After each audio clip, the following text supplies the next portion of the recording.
नमस्कार साथियों, alpha academy Barmer के यूट्यूब चैनल पर आप सभी विद्यार्थियों का पुनः हार्दिक स्वागत है।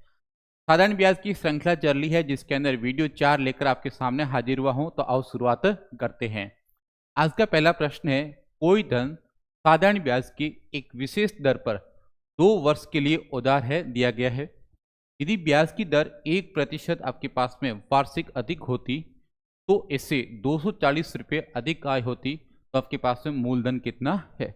अच्छा प्रश्न है आपके पास में। यहां पर ध्यान देना, यहां पर आपके पास में एक वर्ड लिखा है अधिक। तो गणित में ध्यान रखना, कहीं पर भी आपके पास में वर्ड लिखा हो कम या अधिक।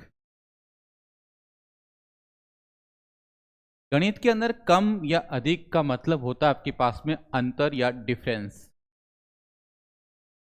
अंतर या डिफरेंस गणित में कहीं पर भी लिखा हो कि ये राशि इतनी अधिक है, ये राशि उससे इतनी कम है, इसका मतलब वो दो राशियों का क्या होगा, आपके पास में अंतर होगा। अब आपके पास में देखो, पहले मान लो आपके पास में रेट यदि मैं मानूं आर, तो वर्तमान में आपके पास में रेट बढ़ के हो रही है, एक बढ़ जाती है, तो R+1 आपके पास में रेट हो जाती है। अब आपके पास में जो भी आपके पास में आय अधिक प्राप्त होती है, कि आपका साधारण ब्याज होगा SI। SI बराबर आपके पास में होता है मूलधन गुणा समय गुणा आपके पास में दर, और बटे में आपके पास में क्या हो गया 100। अब आपके पास में रेट बड़ी है, बढ़ की हुई है R+1, तो आपके पास में बड़ा मान होगा वो आपके पास में R+1 का होगा, और छोटा मान जो होगा आपके पास में वो किसका होगा, R का। तो मैं इन दोनों का अंतर लिख रहा हूं। शुरुआत में आपके पास में देखो, प्रिंसिपल या मूलधन गुणा समय आपके पास में है 2 गुणा रेट बढ़कर कितनी होगी R+1, तो R+1 बटे में 100 माइनस, अब आपके पास में देखो शुरुआत में रेट कितनी थी, तो P गुणा टाइम आपके पास में 2 गुणा रेट आपके पास में देखो शुरुआत में कितनी है R बटे में 100, और इन दोनों का जो अंतर है, डिफरेंस है राशि का, वो आपके पास में दे रखा है 240। अब यहां पर ध्यान देना, यदि मैं इस ब्रैकेट है कोष्टक को सॉल्व करूं, तो P गुणा 2 गुणा R बटे में 100 प्लस P गुणा 2 गुणा 1 बटे में 100।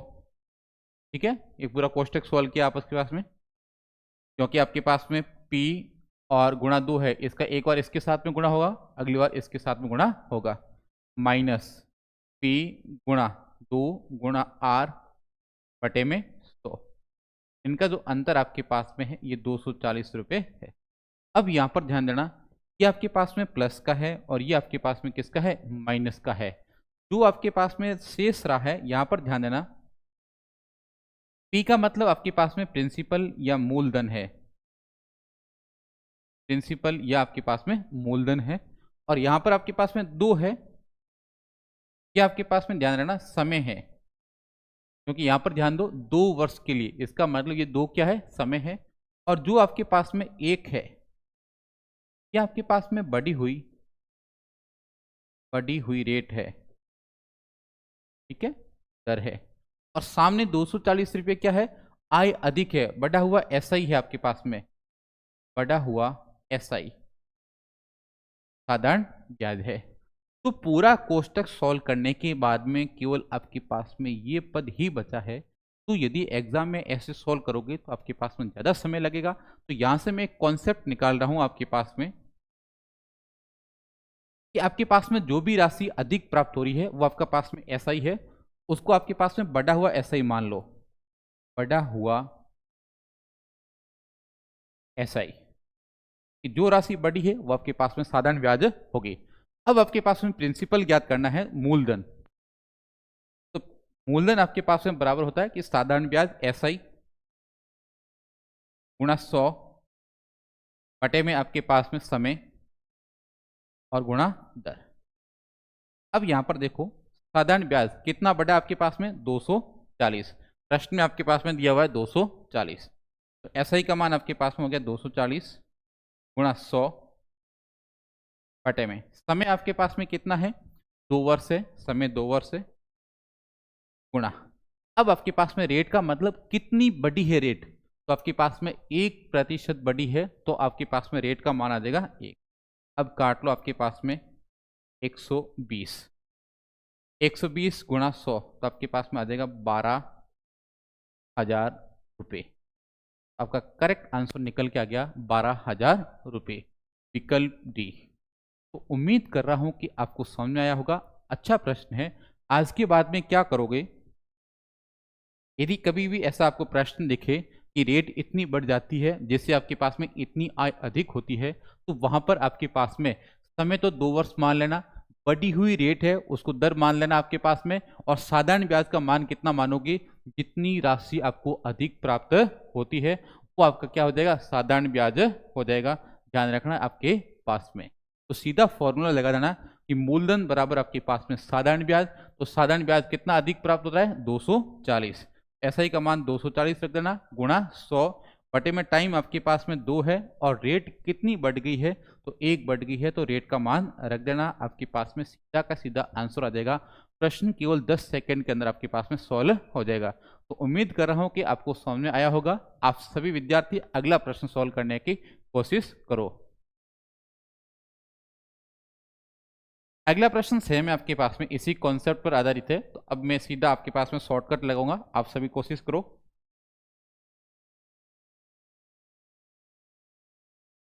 क्या कह रहा है, कोई धन साधारण ब्याज की एक विशेष दर पर 2 वर्ष के लिए उधार दिया गया। यदि ब्याज की दर 3% वार्षिक अधिक होती तो इसे 72 रुपये आपके पास में आय अधिक होती। तो मैंने अभी आपको समझाया था कि जब भी आपके पास में रेट इतनी अधिक हो जाए जिसे आय इतनी अधिक प्राप्त होती है, तो आपके पास में जो बढ़ा हुआ एसआई है उसको मान लो बढ़ा हुआ। कितना आपके पास में बढ़ा है या आय एक्स्ट्रा हो रही है, ये आपके पास में कितनी हो रही है, 72 रुपये। इसको आपके पास में साधारण ब्याज या एसआई मान लो। अब आपके पास में देखो प्रिंसिपल ज्ञात करना मूलधन, तो आपके पास में मूलधन बराबर होता है साधारण ब्याज एसआई गुणा 100 बटे में आपके पास में क्या आएगा, रेट, और आपके पास में क्या आएगा, समय। अब आपके पास में ध्यान देना साधारण ब्याज कितनी राशि अधिक प्राप्त हो रही है, तो 72 रुपये अधिक प्राप्त हो रहे हैं गुणा 100 बटे में आपके पास में ध्यान देना रेट कितनी है, रेट कितनी बड़ी है, तो रेट कितनी बड़ी आपके पास में 3%, तो रेट का मान 3 गुणा समय आपके पास में कितना है, तो आपके पास में 72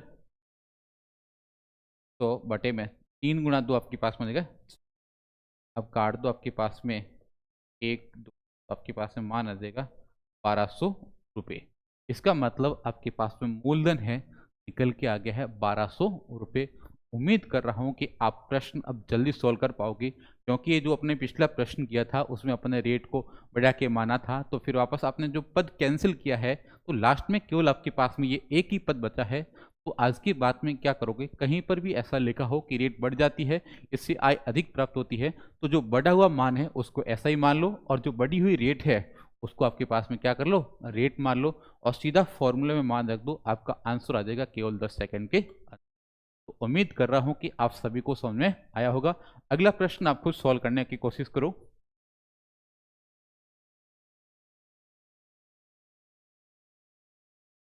अगला प्रश्न है आपके पास में, इधर ध्यान देना।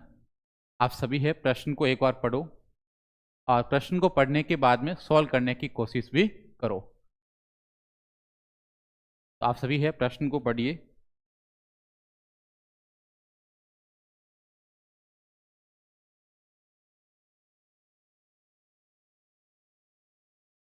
तो आप सभी ने प्रश्न पढ़ लिया होगा। क्या कह रहा है, 4,000 रुपये को 2 भागों में साधारण ब्याज पर उधार दिया गया। यदि एक भाग पर ब्याज की दर 8% वार्षिक हो तथा दूसरे भाग पर 10% वार्षिक हो, तो कुल वार्षिक ब्याज 352 रुपये मिले हो, तो 8% वार्षिक दर पर कितना धन आपने उधार दिया है। अब आपके पास में ध्यान देना शुरुआत की और तो आपके पास में दे रखी है और अंत का ब्याज आपको दे रखा है, तो आप रेट ज्ञात कर सकते हो। रेट बराबर आपके पास में एसआई गुणा 100 बटे में आपके पास में प्रिंसिपल गुणा टाइम। जो आपके पास में एसआई है वार्षिक ब्याज है, ये आपके पास में प्राप्त हो रहा है 352 रुपये गुणा 100 बटे में आपके पास में मूलधन प्रिंसिपल है 4000 गुणा, अब आपके पास में देखो रेट आपके पास में टाइम आ गया, टाइम देखो कितना है, कुछ भी नहीं दे रखा है क्या, 2 भागों को दिया, यदि 1 भाग तो आपके पास में मान लो कुछ भी समय नहीं दे रखा है, इसका मतलब 1 वर्ष मान लो। ध्यान रखना 2 जीरो से 2 जीरो गया, ऊपर रहेगा आपके पास में 352 बटे में, यहाँ पर आपके पास में 352, इसमें भाग दे दो 4 का, 8 चौक 32, अब आपके पास में पीछे रह गए 3 और 8 चौक 32, आपके पास में 88 और 4 से काटा तो बटे में 10, तो आपके पास में रेट आ जाएगी 8.8%। अब आपके पास में तीनों रेट आ गई है, पहली प्रारंभ की, फिर दूसरी और फिर आपके पास में बीच वाली सेंटर वाली भी आ गई है। तो पहला आपके पास में पार्ट 8% पे दिया है, दूसरा आपने 10% पे दिया है और बीच वाला आपके पास में मान निकल गया है 8.8।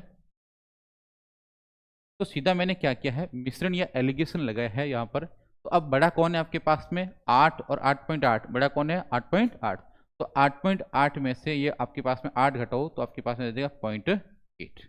अब आपके पास में देखो कि बड़ा कौन है तो 10, तो 10 में से कम कर दो आपके पास में 8.8, तो आपके पास में मान रह जाएगा 1 पॉइंट। अब आपके पास में पॉइंट हटा दो, पॉइंट हटाओगे, अब आपके पास में 4 से काट दो, 4 से काट दो 2 बार और 4 से काट दो 3 बार, इनका जो अनुपात है निकल के आ गया 3:2। तो अनुपात आपके पास में आ गया है। अब आपके पास में राशि को बांटना है, राशि टोटल आपके पास में कितनी है, 4000 रुपये आपके पास में है। 4000 को 3:2 में बांटना है और कहा गया है कि आपको 8%, मतलब 8% के मान आपके पास में कितना है, 3 का मान आपको ज्ञात करना है। तो 8% का आपको मान ज्ञात करना है, तो कैसे ज्ञात करोगे। अब आपके पास में देखो टोटल आपके पास में राशि कितनी है 4000 बटे में 3 और 2 कितना हो गया 5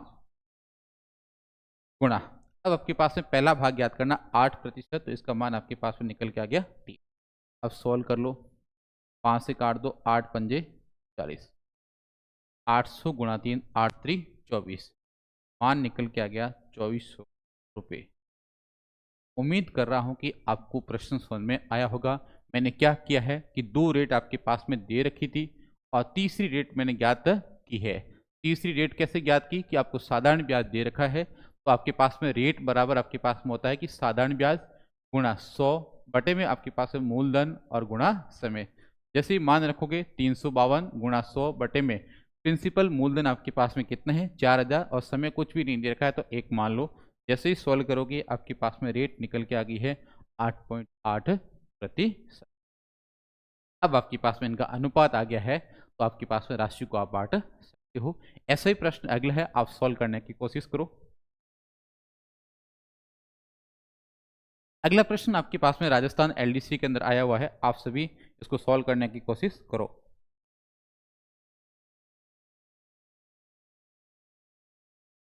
अच्छा प्रश्न है, देखो क्या कह रहा है। 4000 रुपये को 2 भागों में इस प्रकार बांटना है कि पहला भाग आपके पास में 3% पर और दूसरा आपके पास में 5% वार्षिक दर पर निवेश किया गया है और पूरे निवेश पर आपके पास में साधारण ब्याज प्राप्त हुआ 144 रुपये। अब आपके पास में ध्यान देना कि रेट बराबर आपके पास में होता है SI गुणा 100 बटे में आपके पास में मूलधन गुणा समय। तो 144 रुपये आपके पास में साधारण ब्याज प्राप्त हुआ 144 गुणा 100 बटे में आपके पास में प्रिंसिपल या मूलधन है 4000 गुणा समय आपके पास में कितना है, पहले भाग और दूसरे भाग को निवेश किया है और संपूर्ण वर्ष का, इसका मतलब आपके पास में समय कितना हो जाएगा। तो 2 जीरो से 2 जीरो गया, अब आपके पास में 144, 144 में आपके पास में 4 का भाग दे दो, 4 3 12, कितना रह गया 2 24।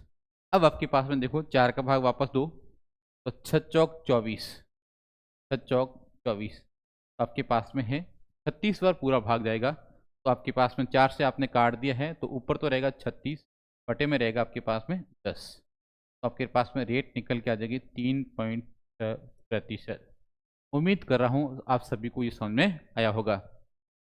यदि आपके पास में ऊपर की दोनों रेट देख रखी है और बीच की रेट आपके पास में आ जाती है तो आप मिश्रण का नियम लगा सकते हो। तो आपके पास में रेट नंबर 1 और रेट नंबर 2। शुरुआत में आपके पास में भाग है 3% पे, दूसरा भाग आपके पास में है 5% पे, और टोटल आपके पास में मान निकल के आ गया 3.6%। अब जो बड़ा है उसमें से घटा लो, तो 3.6 में से आपके पास में 3 गया तो मान रहेगा 0.6। अब आपके पास में देखो 5 में से 3.6 गया, क्योंकि बड़ा आपके पास में 5 है तो आपके पास में मान रह जाएगा 1.4। अब दशमलव हटा दो तो आपके पास में काटोगे आगे तो आपके पास में मान आ जाएगा, 2 से काट लो 7 बार और 2 से काट लो 3 बार, आपके पास में अनुपात आ गया 7:3।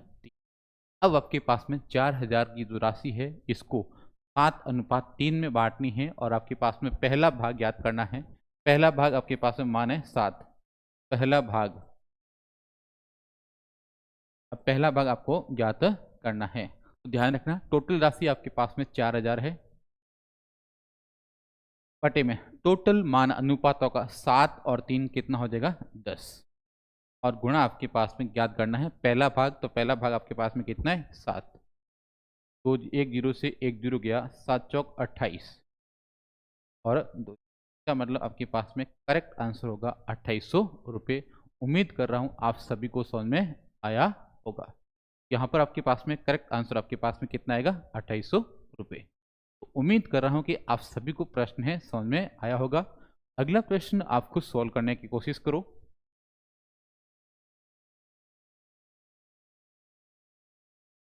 अगला प्रश्न क्या कह रहा है, अगला प्रश्न कह रहा है कितने समय में 3% वार्षिक दर से 8000 रुपये का साधारण ब्याज उतना ही होगा जितना कि 4% वार्षिक दर से 6000 रुपये का साधारण ब्याज 5 वर्ष में होगा। अब साधारण ब्याज बराबर करना है तो आपके पास में SI1 बराबर कर दो SI पहली कंडीशन का साधारण ब्याज बराबर दूसरी कंडीशन का साधारण ब्याज। अब आपके पास में पता है कि साधारण ब्याज है ये बराबर होता है P गुणा R गुणा T बटे में। साधारण ब्याज बराबर होता है कि मूलधन गुणा आपके पास में दर गुणा समय बटे में 100। अब आपके पास में देखो पहले का साधारण ब्याज आपके पास में प्रिंसिपल है 8000 गुणा रेट आपके पास में 3 गुणा समय आपके पास में देखो कितना है, याद करना है पहले का समय बटे में 100 बराबर सेकंड का साधारण जो प्रिंसिपल है 6000 रुपये है गुणा रेट आपके पास में 4 है और गुणा आपके पास में समय कितना है 5 और बटे में क्या है। अब आपके पास में देखो 2 जीरो से 2 जीरो गया, 3 जीरो से 3 जीरो गया। अब आपके पास में और काट लो, 3 से काट लो 2 बार, ठीक है, और 4 और 2 8 ये आपस में गया। तो टाइम बराबर आपके पास में निकल गया 5, तो समय आपके पास में आ गया है 5 वर्ष। उम्मीद कर रहा हूँ आप सभी को समझ में आएगा। प्रश्न की भाषा कह रहा है इसका साधारण ब्याज इसके साधारण ब्याज के बराबर है, दोनों साधारण ब्याज को आपने बराबर रख दिया। सोल्व करने पर आपके पास मान आ गया 5 वर्ष।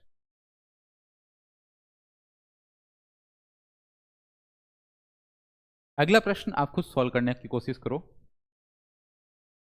अगला प्रश्न है अच्छा प्रश्न है, ऐसे प्रश्न आपके पास में काफ़ी पूछे जाते हैं, चाहे एसएससी हो, चाहे रेलवे हो, चाहे आपके पास में आरपीसी अधीनस्थ बोर्ड हो। ऐसे प्रश्न आप देखो क्या कर रहे हैं, 2600 रुपये को दो भागों में बांटना है। मान लो आपके पास में 2600 है, इसको बांटना है तो मैंने इसको बांट लिया x बात y, दो भागों में बांट लिया x और y, ठीक है। यदि 5% वार्षिक दर से 3 वर्ष में पहले भाग का साधारण ब्याज 4% वार्षिक दर से 6 वर्ष के दूसरे भाग के साधारण ब्याज के बराबर हो तो दूसरा भाग कितना होगा। तो पहला भाग मैंने आपके पास में मान लिया है x और दूसरा भाग आपके पास में मान लिया कि पहला भाग x है और दूसरा भाग y है। दोनों का साधारण ब्याज बराबर है तो आपके पास में देखो SI1 बराबर में मान सकता है SI पहले का साधारण ब्याज बराबर आपके पास में दूसरे का साधारण ब्याज, और साधारण ब्याज बराबर होता है आपके पास में मूलधन गुणा आपके पास में टाइम गुणा आपके पास में रेट या दर बटे में, ठीक है। अब आपके पास में ध्यान देना पहले का आपके पास में देखो जो प्रिंसिपल है मैंने मान लिया, क्योंकि 26 को 2 भागों में बांट लिया, मैंने सीधा ही भाग बांट लिया x गुणा पहले की रेट 5 गुणा समय आपके पास में 3/100 बराबर दूसरे का भाग है आपके पास में y गुणा रेट आपके पास में है 4 गुणा समय आपके पास में 6/। अब 2 जीरो से 2 जीरो काट लो और 3 से काट लो आपके पास में 2 बार, तो आपके पास में 5x बराबर 8y। x बटे में y यदि मैं लिखूं तो आपके पास में 8 बटे में x का मान आपके पास में 8 है और y का मान आपके पास में, ठीक है, दोनों का मान आपके पास में आ गया। और यदि मैं अनुपात के रूप में लिखूं x अनुपात y तो आपके पास हो जाएगा 8 अनुपात। अब 2600 रुपये की जो राशि है उसको 8:5 में बांटना है, तो देखो आपके पास में दूसरा भाग याद करना है। तो दूसरा भाग अब आपके पास में देखो टोटल 2600 रुपये है, बटे में अनुपातों का योग 8 और 5 आपके पास में कितना हो जाएगा 13 गुणा कौन सा भाग याद करना दूसरा, दूसरे का मतलब आपके पास में मान कितना है 5, 13 के 13 13 2 23, आपके पास में 200 गुणा 5 आपके पास में आ जाएगा, तो करेक्ट आंसर आपके पास में आ जाएगा 1000 रुपये। तो उम्मीद कर रहा हूँ आप सभी को यहाँ तक पूरा समझ में आया होगा, बाकी ये क्लास में पढ़ेंगे। धन्यवाद।